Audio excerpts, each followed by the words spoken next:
Assalamualaikum warahmatullahi wabarakatuh. Bismillahirrahmanirrahim. Alhamdulillahirabbil alamin. La ilaha illallah wahdahu la syarikalah. Lahul mulku wa lahul hamdu wa huwa ala kulli syai'in qadir. Asyhadu an la ilaha illallah wa asyhadu anna Muhammadan abduhu wa rasuluh. Allahumma shalli ala Muhammad wa ala ali Muhammad kama shallaita ala Ibrahim wa ala ali Ibrahim fil alamina innaka Hamidum Majid. Alhamdulillah, sahabat percikan iman yang Allah muliakan, dengan izin Allah Subhanahu wa Ta'ala, pagi ini kita isi dengan membahas tafsir yang ada di tangan saya. Ini namanya tafsir Al-Hikmah, ya. Surat yang sedang kita bahas adalah surat ke-93, surat Ad-Duha. Dan 3 ayat sudah kita bahas minggu yang lalu, Senin yang lalu. Wadduha wallaili idza saja mawadda'aka rabbuka wa ma qala. Itu yang sudah kita bahas. Nah, pagi ini kita akan lanjut di ayat 4. A'udzubillahi minasyaitonir rajim. Walal akhiratu khairul laka minal ula. Dan sungguh, kata walal akhiratu, dan sungguh yang kemudian itu, akhirat itu, khairul laka, lebih baik bagimu, minal ula, dari yang permulaan, dari dunia. Di ayat ini ada penegasan al-akhirah itu diartikan hari kemudian, hari akhirat. Al-ula itu permulaan, artinya dunia. Sahabat percikan iman, kalau kita cermati tahapan kehidupan manusia, pertama, manusia itu tidak ada. Hal ata alal insani hinu minad dahri lam yakun syai'am madhkura. Pada awalnya manusia itu tidak bisa diberi nama. Kenapa? Ya karena zatnya belum ada. 100 tahun lalu, semua yang hadir pagi ini adalah tidak ada. 100 tahun lalu. Lam yakun, tidak ada. Lalu dengan kuasa Allah, inna khalaqnal insana min nutfatin amsyajin nabtalihi faja'alnahu sami'an basira. Kemudian dengan kuasa Allah kita hadir di dunia ini. Bermula dalam kehidupan rahim ibu kita. Nah, inilah awal keberadaan. Inna khalaqnal insan, kami cipta min nutfah, dari sel sperma yang dipertemukan dengan ovum. Terjadi konsepsi, maka dengan kuasanya, dengan takdirnya, kita lahir ke muka bumi ini. Nah, di dunia inilah disebut dengan permulaan. Minal ula, permulaan itu maksudnya kehidupan dunia. Dan sahabat percikan iman, dunia itu diambil dari kata dana. Dana itu artinya dekat atau sebentar. Kehidupan dunia itu sebentar. Bapak Ibu yang sudah bercucu, bermantu, rasanya kan baru kemarin kita ngantar anak ke sekolah, ya nggak? Rasanya baru kemarin kita ngantar anak ke sekolah, jemput waktu dia TK, SD sekali-kali masih kita jemput. Sekarang kita ngasuh cucu. Sebentar hidup itu. Rasanya baru aja Bapak diangkat jadi pegawai negeri, jadi ASN. Sekarang sudah MPP, masa persiapan pensiun. Ya nggak? Rasanya baru kemarin kita menghitan anak dihitan. Sekarang kita menghitan cucu. Nggak kerasa kan? Nah, itulah dunia. Dunia itu sebentar, sesaat. Jadi penderitaan dunia itu sebenarnya tidak lama. Seperti halnya nikmatnya dunia juga tidak lama gitu. Di sini ibu-ibu ya, cantiknya ibu itu tidak lama. Karena nanti akan rontok juga dengan waktu. Cakepnya bapak, gantengnya bapak, itu juga nggak lama. Nanti rontok juga dengan waktu. Jadi dunia itu artinya sesuatu yang sebentar. Makanya disebut dengan ula. Jadi ula itu artinya permulaan yang sebentar. Walal akhiratu, hari kemudian itu lebih baik, lebih abadi, lebih menjanjikan bagimu minal ula, daripada dunia. Kalau kita di dunia, seringkali dunia itu memberikan nilai yang salah sama kita. Anda jadi orang jujur, ya disebut sok suci. Benar nggak sih? Anda berkomitmen pada kebenaran, disebut sok alim, gitu. Anda jadi penipu, dianggap pahlawan. Gitu. Orang lemah, kalau dihukum, ya tidak sebanding dengan perbuatan salahnya. Orang yang mencuri ayam, dihukum 3 tahun. Orang yang korupsi miliaran, triliun, dihukum 3 tahun. Ya enggak? Jadi dunia itu sebenarnya tidak adil. Sangat-sangat tidak adil. Makanya kalau kita mencari keadilan di dunia, ya kita kecewa. Kenapa? Karena sifat dunia itu seringkali menipu. Ya. Menipu dalam arti kita baik dianggap jelek, kita buruk dianggap pahlawan. Gitu. Nah, sahabat-sahabat yang Allah muliakan, di dalam surat Al-Ankabut, ya, surat ke-29 ayat 64, saya kutip di buku ini. Kehidupan dunia itu apa? Wa ma hadzihil hayatud dunya illa lahwun wa la'ibun. Hanyalah kehidupan dunia ini senda gurau dan permainan. Anda kalau bergurau kan, Anda duduk-duduk dengan teman, bergurau. Kan hanya bumbu dari obrolan kita. Jadi nggak ada orang duduk 2 jam gurau aja. Nggak juga. Ya kan? Gitu. Dosen ngajar, ya, 3 SKS. Ada guraunya. Ada candanya. Tapi nggak ada dosen yang 3 SKS canda aja. Nggak kan? Nah gitu. Kita berceramah 1 jam, ada guraunya. Untuk supaya tidak ngantuk gitu. Tapi kan tidak kemudian dari awal sampai akhir gurau gitu. Ini artinya kalau disebut dunia itu gurau dan permainan, maksudnya sementara. Coba perhatikan anak kita, cucu kita, kalau pengen punya mainan, ngerengek dia. Bunda, aku pengen boneka ini, bunda. Wah, terus saya ngerengek. Begitu Anda belikan, dikasih, dia main. Ya, nggak nyampe sejam, udah bosen. Tadinya dia merengek, nangis, pengen boneka itu. Setelah boneka itu dibelikan, bosan. Nah, dunia mah gitu. Jadi kalau belum kita miliki, kita merengek. Pengen gitu.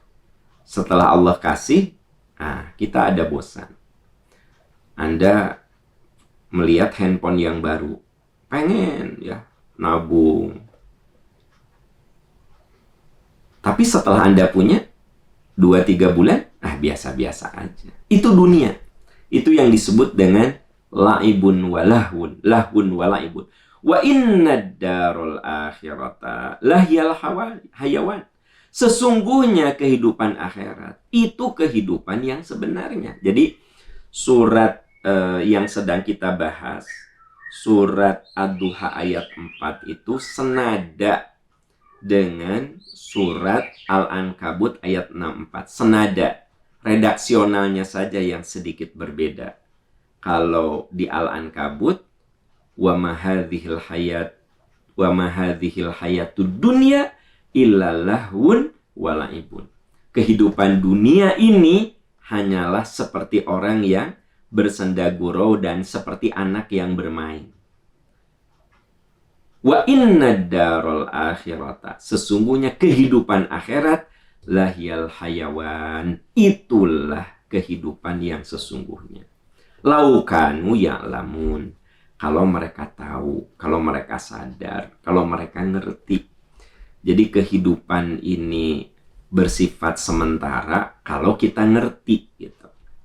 Makanya di dalam surat lain di An-Nahl ayat 96 Allah menegaskan. Ini mirip juga dengan yang surat Ad-Duha ayat 4 ini. Ma indakum yanfad, yang ada di tanganmu lenyap. Wa ma indallahi baqin, dan yang ada di sisi Allah yaitu akhirat itu yang abadi. Ma indakum yanfad, yang ada di tanganmu lenyap. Ya, kulit kita yang tadinya mulus, kulit yang tadinya tidak ada kerutan, dengan waktu itu nanti ada kerutan. Rambut yang tadinya hitam pekat, dengan waktu nanti rontok juga, berubah.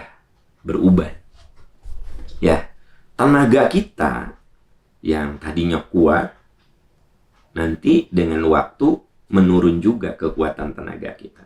Metabolisme tubuh kita dalam mengolah apa yang masuk ke perut, dulu itu metabolisme kita bagus, ya. Nah, nanti dengan perjalanan waktu metabolisme kita menurun. Mulai ada penurunan fungsi ginjal, penurunan fungsi hati, penurunan fungsi jantung. Ya. Ini merupakan bagian dari sunnatullah, law of nature, bahwa yang ada di genggamanmu itu akan habis, lenyap. Wa ma indallahi baqin, dan yang ada di sisi Allah maksudnya akhirat. Jadi saya ingin menunjukkan pada sahabat-sahabat semuanya ayat-ayat yang senada, ya, ayat-ayat yang semakna gitu. Tadi yang semakna itu ada di surat Al-Ankabut ayat 64. Terus yang semakna juga surat An-Nahl ya 96. Ma indakum yanfad, yang ada di tanganmu itu lenyap. Wa ma indallahi baqin, dan yang ada di sisi Allah yang akhirat itulah yang abadi. Walanaziyannal ladzina sabaru ajrohum bi ahsani ma kanu ya'malun, dan kami akan memberikan balasan terhadap orang-orang yang sabar dengan pahala yang lebih baik. Jadi rumus dalam hidup itu sabar. Sabar menghadapi ujian penderitaan, sabar menghadapi ujian kesuksesan. Dan kunci surga itu adalah sabar. Makanya ayat-ayat yang berbicara tentang surga selalu diakhiri dengan kata-kata salamun alaikum bima sobartum fanikma uqbaddar. Ketika malaikat menyambut ahli surga, malaikat mengatakan salamun alaikum, selamat kalian menjadi ahli surga bima sobartum, karena kalian sabar menghadapi kehidupan yang sementara itu. Ya, jadi sahabat yang Allah muliakan, ini harus menjadi kerangka fikir, harus menjadi fondasi berpikir kita, bahwa dunia mah sementara, dunia mah sesaat, ya. Nah, karena dunia itu dibanding akhirat, akhirat itu lebih bagus, maka kita gunakan apa yang Allah titipkan di dunia sekarang ini untuk kebaikan akhirat. Nah, ini yang dijelaskan di surat Al-Qasas ayat 77. Wabtaghi fima ataqallahu darul akhirata wala tansa nasibaka minad dunya. Gunakan apa yang Allah berikan kepadamu di dunia untuk akhirat. Sekarang kita oleh Allah diberi apa? Gunakan untuk akhirat. Bapak ibu yang diberi kebaikan, diberi harta, diberi ilmu, diberi kedudukan, gunakan untuk akhirat. Sahabat yang diberi kekurangan harta, kekurangan ilmu, kekurangan tenaga, kekurangan pengaruh, kekurangan kesehatan, gunakan itu untuk akhirat. Dengan sabar, tabah, menjalani ujian. Itu kan kita menjadikan kekurangan itu sebagai bekal akhirat.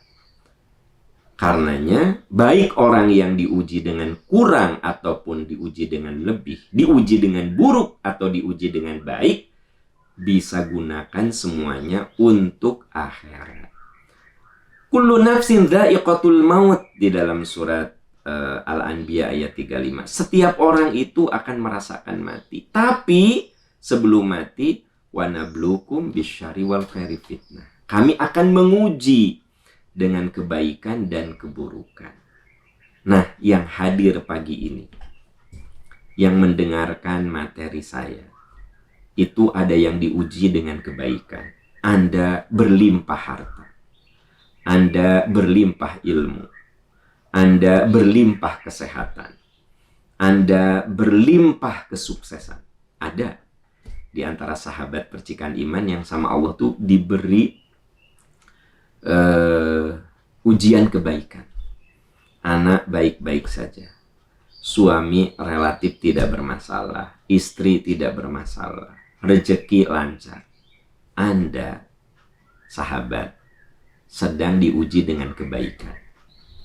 Mirip seperti Nabi Sulaiman, diberi harta, diberi kuasa, diberi ilmu. Hadza min fadli Rabbi. Ini karunia Tuhan, kata Nabi Sulaiman. Ashkuru am akfuru. Apakah aku menjadi orang yang syukur ataukah kufur? Tapi saya yakin, sahabat yang hadir pada pagi ini, juga ada yang oleh Allah diberi ujian yang tidak menyenangkan. Diberi sakit, diberi masalah dalam rumah tangga, diberi ujian masalah dengan anak, diuji dengan kekurangan harta, diuji dengan berbagai penderitaan. Yakin yang hadir di sini ada yang seperti itu. Nah, itu pun berbagai penderitaan yang menimpa kita, gunakan untuk akhirat. Kita jalani itu dengan kesabaran. Jadi orang yang sukses, orang yang terpuruk, yang diuji dengan kesuksesan atau diuji dengan keterpurukan, sama. Itu bisa digunakan untuk akhirat. Wala tansa nasibaka minad dunya. Kamu tidak perlu melupakan dunia. Silahkan dunia itu dinikmati. Ya, dijalani sesuai dengan kapasitasnya masing-masing. Dan hiduplah sesuai dengan kemampuan kita. Jangan hidup di luar kemampuan kita, nanti menderita. Kalau saya bisanya cuma nyicil motor, ya motor saja. Nggak usah memaksakan mobil. Kalau saya mampunya beli HP yang 1 juta, beli saja HP yang 1 juta. Tidak perlu saya pengen HP yang harganya 10 juta. Sesuaikan saja dengan kadar dan kemampuan kita masing-masing supaya kita tidak capek. Anda tahu kan? Orang yang memaksakan diri itu pasti capek. Udah jelas suami gajinya cuma 5 juta. Ngomong, ayah, kita kayaknya harus punya mobil. Itu kan membuat suami Anda capek, Anda juga capek. Gitu loh. Ya enggak? Kalau suami gajinya 5 juta, motor udah cukup. Gitu. Jadi artinya, hiduplah sesuai dengan kadar kita. Dan kita bisa bahagia dengan kadar kehidupan kita. Gitu. Justru kita akan menderita kalau hidup menggunakan kadar ukuran orang lain. Nah, itu menderita gitu. Kalau kita mampunya beli kerudung yang 50.000, ya udah beli aja yang 50.000. Kalau mampunya yang 20, ya 20 saja. Yang membuat Anda menderita, kemampuan Anda membeli kerudung 20.000, tapi pengen yang 200.000, capek jadinya. Karena Anda hidup di luar batas kemampuan. Makanya Islam mengajari kita qanaah. Qanaah itu hidup sesuai dengan kadar kemampuan kita. Dan kita bisa bahagia dengan kadar yang kita punya. Ya. Kita bisa bahagia dengan kadar, dengan takaran yang kita punya. Wabtaghi fima ataqallahu darul akhirah. Nah, wa ahsin kama ahsanallahu ilaik. Ketika kita oleh Allah diberi kebaikan. Nah, ini catatan bagi Bapak, Ibu, sahabat percikan iman yang oleh Allah diberi kebaikan, ujian kebaikan. Harta Anda baik-baik saja. Di tengah COVID menimpa tahunan itu nggak ngaruh dengan kehidupan Anda. Ya, gitu. Anak-anak relatif soleh. Penghasilan suami bisa mencukupi kehidupan. Fisik sehat. Banyaklah berbuat baik sebagaimana Allah telah berbuat baik pada dirimu. Wa ahsin kama ahsanallahu ilaik. Jadi semangat berbagi, semangat infak, wakaf, sedekah itu harus meningkat. Rasa terima kasih kita kepada Allah itu harus diwujudkan dengan banyak berbuat baik kepada sesama. Sehingga Anda banyak didoakan oleh orang lain. Agar hidup kesejahteraan itu tetap ada pada diri kita. Boleh jadi itu karena doa orang-orang yang kita bantu. Wallahu fi aunil abdi, makanal abdu fi auni akhi. Allah pasti menolong hambanya selama si hamba itu suka menolong orang lain. Nah, walal akhiratu khairul laka minal ula. Akhirat itu lebih baik bagimu daripada dunia. Yang bahaya kalau dunia yang sifatnya sementara itu adalah memperbudak kita. Yang bahaya kalau kita tahu dunia itu sementara, sesaat, terus kita diperbudak. Ta'isa abdud dinar, ta'isa abdud dirham. Kata Nabi, celaka hamba-hamba dirham dan dinar. Nah, itu dinar dan dirham itu mata uang yang sering jadi alat tukar pada zaman itu. Celaka hamba-hamba dinar dan dirham. Celaka orang yang menjadikan dunia sebagai Tuhannya. Halalkan segala cara demi mendapatkan dunia. Celaka, kata Nabi. Nah, oleh karena itu, sahabat yang Allah muliakan, jangan sampai kita ini menjadi orang yang celaka. Silahkan jalani dunia, nikmati dunia sesuai kadar kemampuan kita. Dan kita bisa bahagia. Walaupun hidup di tengah kekurangan. Karenanya kita mohon sama Allah, Rabbana atina fid dunya hasanah. Ya Allah, beri kami bahagia. Kan sebenarnya hidup mah rumusnya dua saja. Bahagia dan selamat. Sudah. Asal bisa bahagia dan selamat. Itu yang paling pokok. Kita bisa bahagia menjalani kehidupan dan bisa selamat. Selamat dari segala keburukan dunia atau keburukan akhirat. Tapi yang paling inti adalah walal akhiratu. Akhirat itu lebih baik daripada dunia. Nah, sahabat yang Allah muliakan, sahabat percikan iman, akhirat itu dimulai dari kapan? Kalau dunia itu kan dimulai dari kelahiran kita. Ya, dari rahim ibu. Makanya ada ayat khusus untuk berbakti kepada ibu. Ada ayat khusus. Anda bisa lihat di Al-Ahqaf ayat 15. Wa wassaynal insana biwalidayhi. Kami wajibkan kepada manusia untuk berbuat baik kepada ibu bapaknya. Dua nih. Ayah bunda. Tapi kemudian bunda, ibu disebut penderitaannya. Hamalathu ummuhu kurhan wa wadu'athu kurhan wa hamluhu wa fisaluhu 30 syahra. Ibunya hamil dalam keadaan kurhan. Kurhan itu kepayahan yang bisa menyebabkan mati. Wa wadu'athu kurhan. Ibunya melahirkan dengan susah payah kepayahan yang bisa menyebabkan mati.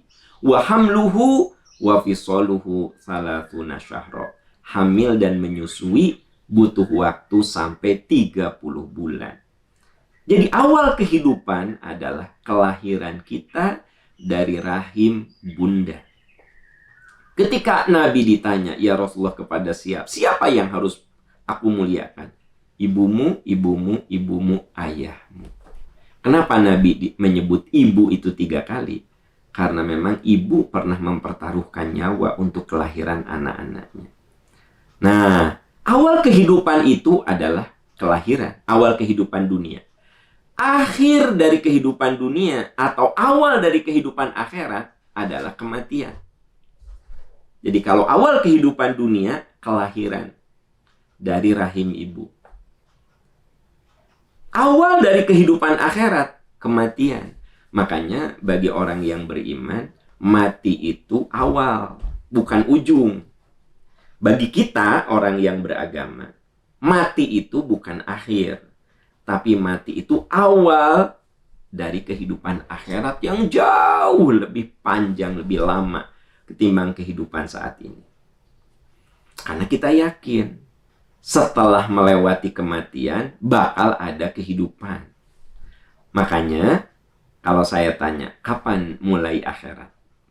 Akhirat itu mulainya bukan kiamat. Akhirat itu mulainya dari kematian.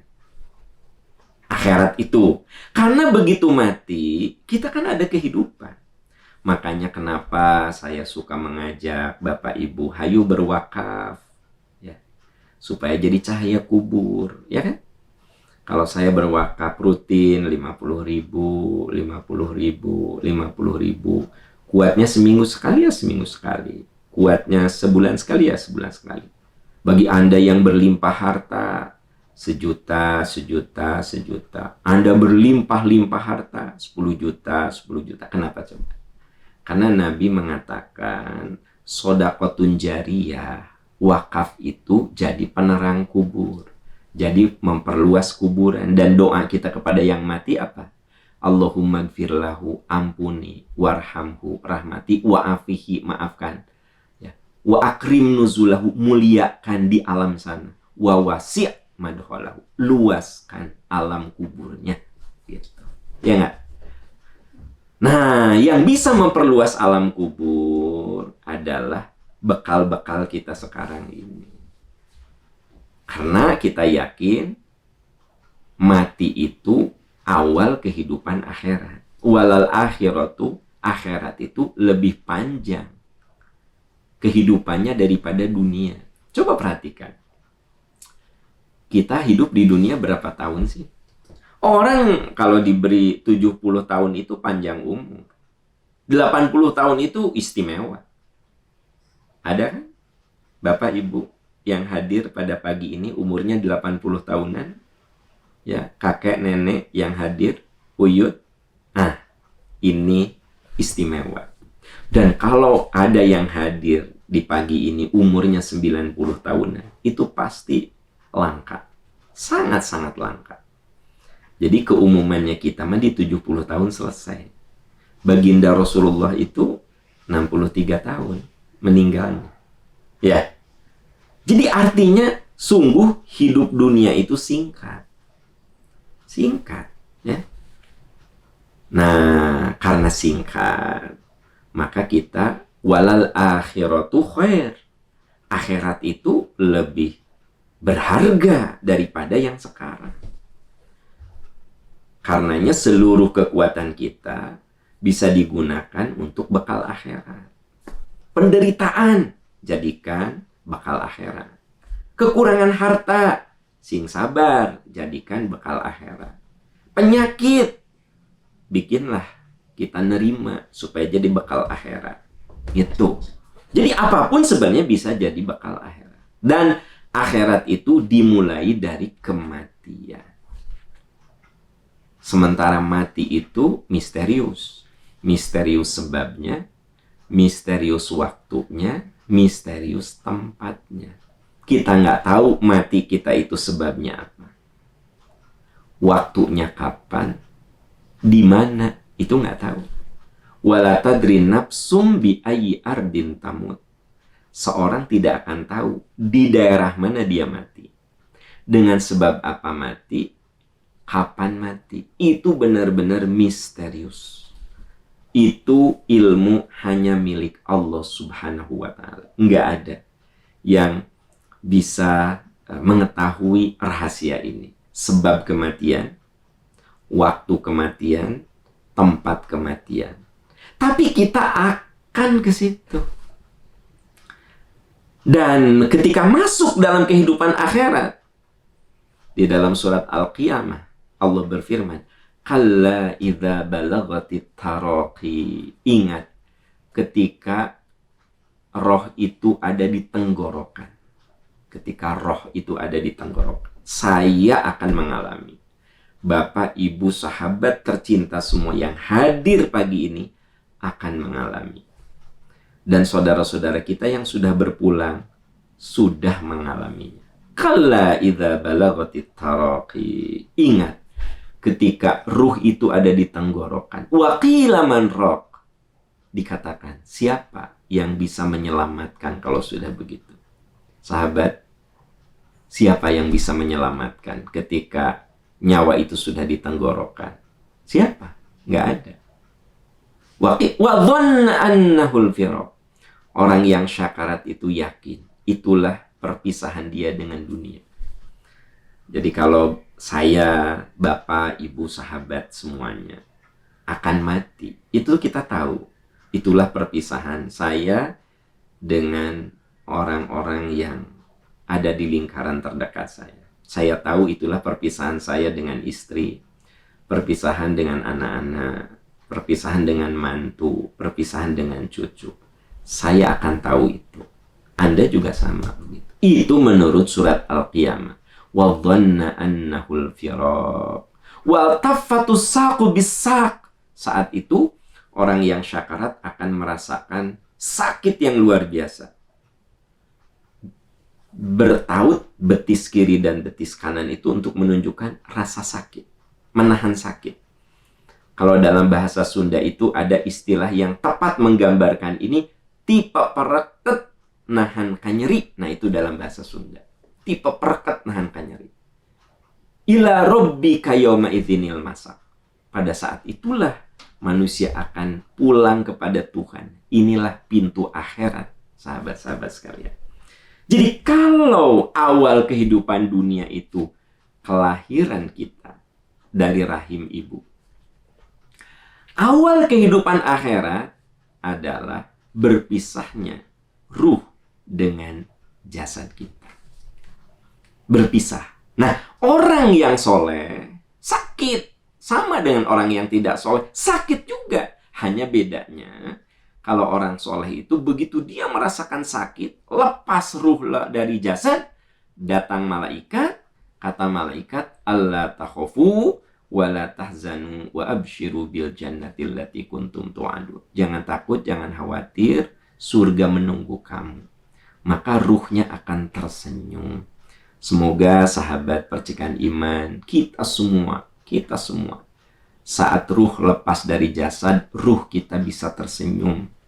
Biarlah orang-orang hidup menangisi kita. Biarkan. Yang penting kita bisa tersenyum saat berpulang. Saat kita lahir, kita nangis. Saat kita lahir, nangis. Ibu kita tersenyum. Kakek kita tersenyum. Ya. Saat kita mati, biarkan kita yang tersenyum. Sementara orang yang ada di sekitar kita, orang-orang terdekat kita, biarlah dia menangisi kita. Yang penting kita bisa tersenyum. Nah, itu awal akhirat. Jadi saya lagi menjelaskan awal akhirat kapan, awal dunia kapan. Karena di ayat ini walal akhiratu khairul laka. Akhirat itu lebih baik bagimu daripada dunia. Akhir itu lebih baik dari permulaan. Nah, permulaannya itu kelahiran kita. Dari rahim bunda, dari rahim emak, dari rahim ibu, lahir. Itu awal kehidupan dunia. Awal kehidupan akhirat, syakaratul maut. Gitu. Makanya ada doa, Allahumma hawwin alaina fi syakaratil maut. Ya Allah, ringankan hamba dari sakitnya syakaratul maut. Nah, setelah Allah Subhanahu wa Ta'ala berfirman mengingatkan kita semua bahwa akhirat itu lebih baik dari dunia, sungguh hari kemudian itu lebih baik dari hari yang sekarang. Lalu Allah berfirman, wala sawfa yu'tika rabbuka fatardha. Sungguh Tuhanmu akan memberikan karunia kepadamu hingga kamu merasa puas. Nah, saudara-saudaraku tercinta, masih ingat di awal-awal ini cerita tentang kesedihan Rasul. Karena beberapa hari wahyu tidak turun kepada beliau. Lalu diingatkan, mawadda'aka rabbuka wa ma qala. Tuhan tidak meninggalkanmu dan Tuhan tidak membencimu. Nah, ini pelajaran untuk kita. Husnuzon sama Allah, bahwa Allah tidak akan meninggalkan kita kalau kita selalu mendekat. Allah tidak akan meninggalkan kita kalau kita selalu memperbaiki diri. Allah tidak akan meninggalkan kita kalau kita menyadari kekurangan-kekurangan, kemudian kita bertobat. Nah, lalu di ayat 5, wala sawfa yu'tika rabbuka fatardha. Sungguh pasti Tuhanmu akan memberikan karunia sehingga kamu nantinya merasa puas. Nah, ini ditujukan kepada Nabi bahwa Allah akan memberikan karunia, nggak usah khawatir. Semua penderitaan itu dilewati saja. Nah, ini juga karena Quran itu bukan sekedar untuk kepada Nabi, untuk kita juga. Maka ketika kita mengalami penderitaan, mengalami keterpurukan, ya, kita husnuzon, Allah akan memberikan karunia, dan yang penting Allah ridho kepada saya. Gitu loh, teman-teman sekalian, Bapak Ibu. Jadi kan begini, ya, hidup itu tidak akan pernah flat, tidak pernah rata. Jadi kalau Anda lihat orang tuh kayak bahagia terus, keliru. Orang itu ada bahagia, ada sedih. Orang itu ada sehat, ada sakit. Orang itu ada tenang, ada gelisah. Itu sunnatullahnya kehidupan. Semua orang, ya. Boro-boro kita, baginda Rasulullah itu ada kegelisahan, ada kekhawatiran, ada ketenangan, ya. Begitu juga kita. Ada saat bangga lihat anak, tapi ada saat khawatir lihat anak. Ya nggak sih? Ada saat kita ini menikmati kehidupan. Kehidupan berumah tangga, kehidupan berkeluarga, kehidupan bertetangga, kehidupan dalam dunia pekerjaan. Ada saat menyenangkan, tapi kan ada saat tidak menyenangkan juga. Anda yang bekerja emang selalu menyenangkan, tidak selamanya menyenangkan. Ada saat suami ibu tuh happy dengan pekerjaannya, tapi boleh jadi ada saat sebenarnya suami ibu itu berat sekali menghadapi pekerjaan, ya. Ada beban-beban yang oleh suami Anda tidak terceritakan. Nah, boleh jadi ada beban-beban yang tidak terceritakan oleh istri kita. Sama lah, suami ada saat beban dan dia tidak mau cerita beban tentang pekerjaan yang begitu overload, ya kan gitu. Tidak cerita. Seperti halnya istri juga mungkin tidak semuanya cerita kepada suami tentang bebannya karena tidak mau membebani suaminya. Atau suami juga gitu, ada saat dia tidak cerita sama istrinya karena tidak mau membebani istrinya. Jadi ada suami yang bebannya berat tapi dia nggak cerita karena ingin meringankan beban istrinya. Ada istri yang sebenarnya dia tuh bebannya berat sekali tapi dia tidak bercerita kepada suaminya karena tidak mau membebani suaminya. Jadi hidup itu, sahabat, pasti ada beban. Nah, beban-beban ini kita tanggung, kita selesaikan, ya. Kita selesaikan, kita jalani. Supaya apa?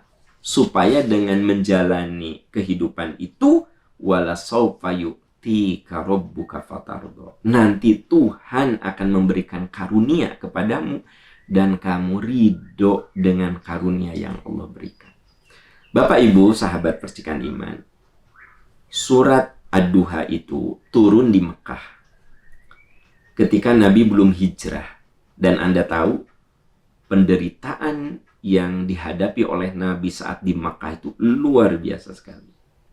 Beliau dihinakan, dinistakan, dibunuh karakternya, sampai beliau difitnah jadi orang gila, difitnah jadi penghancur masyarakat.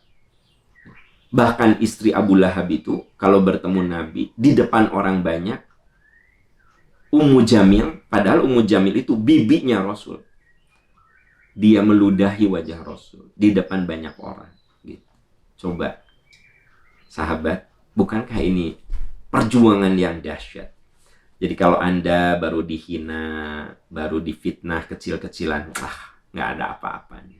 Ya nggak? Karena hidup itu tidak selamanya orang tuh suka sama kita. Jadi kalau kita difitnah, dituduh, diberi kalimat-kalimat yang buruk, nggak ada apa-apanya. Nabi mah dituduh gila gitu, sampai ada tabib yang datang kepada Nabi. Tabib itu tahu yang namanya Muhammad itu terkenal Al-Amin, terkenal jujur. Berkembang di masyarakat, itu si Al-Amin tuh, si orang yang jujur teh gila sekarang ini. Nah gitu. Sampai tabib itu, dokter ya, kalau sekarang mah dokter, datang. Saya akan mengobati kamu karena kamu tuh kan orang baik. Kasihan sekali kamu jadi gila begini. Berarti kan sungguh penderitaan ujian Nabi itu berat sekali. Jadi kalau kita ngadain pengajian dihina, apa ngaji kayak begitu? Nggak ada apa-apanya. Kita punya kegiatan ya, dituduh macam-macam. Itu mah cari sensasi gitu. Biarin. Ya kan? Gitu. Kenapa nggak ada apa-apanya dibanding Nabi? Tiap pagi Nabi kalau buka pintu rumahnya, di depan rumah itu ada orang yang buang air besar di situ. Kebayang nggak? Ya, buang air besar tuh di depan halaman rumah Nabi. Berat penderitaannya. Kita ini nggak ada apa-apanya, nggak ada apa-apanya. Maka tetap Nabi menjalani itu semua, dan Allah firmankan, wala saufa yu'tika rabbuka fatardo. Tuhanmu akan memberikan karunia dan kamu akan senang. Nah, saudara-saudaraku tercinta, ini yang harus ada pada diri kita. Kalau kita merasa lelah, kita merasa capek, merasa berat ya, menjalani hidup karena ujian-ujian, katakan, Allah akan mengkaruniai saya kebaikan dan saya akan happy kalau saya sabar gitu. Jadi kuncinya sabar, hadapi itu semua.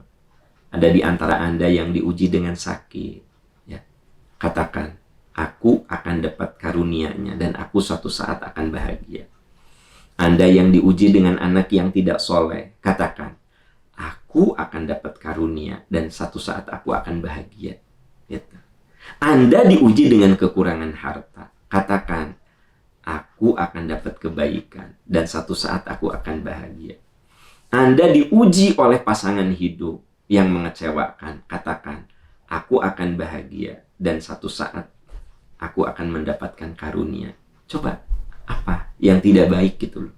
Nah, Nabi SAW ini saya bilang ini teh hiburan untuk Nabi. Wala saufa yu'tika rabbuka fatardo. Tuhanmu akan memberikan karunia dan kamu akan merasa senang, kamu akan merasa puas. Karena kalau saya ingatkan kembali, Ad-Duha itu kan awalnya Nabi gelisah. Kenapa ya wahyu nggak turun-turun? Wadduha walaili idza saja ma wadda'aka rabbuka wa ma qala. Tuhan tidak meninggalkan dan tidak membencimu. Nah, lalu di ayat 5-nya, wala saufa yu'tika rabbuka fatardo. Jalani kehidupanmu dengan segala kesungguhan, kesabaran, ketabahan. Allah, Tuhanmu akan memberikan karunia dan kamu akan happy, akan tardo, kamu akan senang gitu. Ya. Nah, Kesenangan yang sesungguhnya kapan? Walal akhiratu khairul laka minal ula. Kesenangan yang sesungguhnya di hari keabadian, yaitu akhirat. Bahagia dunia mah tidak lama gitu loh. Bahagia akhirat itu yang abadi. Sahabat percikan iman yang Allah muliakan, itu ayat 4 dan 5 yang bisa saya bahas hari ini. Anda bisa telaah lagi di buku yang saya tulis ini, Tafsir Al-Hikmah, ya. Nah, insya Allah ayat 6 dan seterusnya akan kita bahas hari Senin mendatang. Semoga Allah masih memberikan umur kesehatan pada saya, umur kesehatan, kesempatan pada sahabat-sahabat percikan iman semuanya. Semoga Allah senantiasa menguatkan kita dengan iman dan takwa, selalu memberikan jalan kebaikan kepada kita semua. Hanya Allah penolong kita, hanya Allah yang melindungi kita, hanya Allah yang menyayangi kita. Semoga kita semua dalam kasih sayangnya, dalam rahmat dan hidayahnya. Semoga Allah menolong kita. Subhanaka Allahumma wa bihamdika, asyhadu an la ilaha illa anta, astaghfiruka wa atubu ilaik, walhamdulillahi rabbil alamin. Wassalamualaikum warahmatullahi wabarakatuh.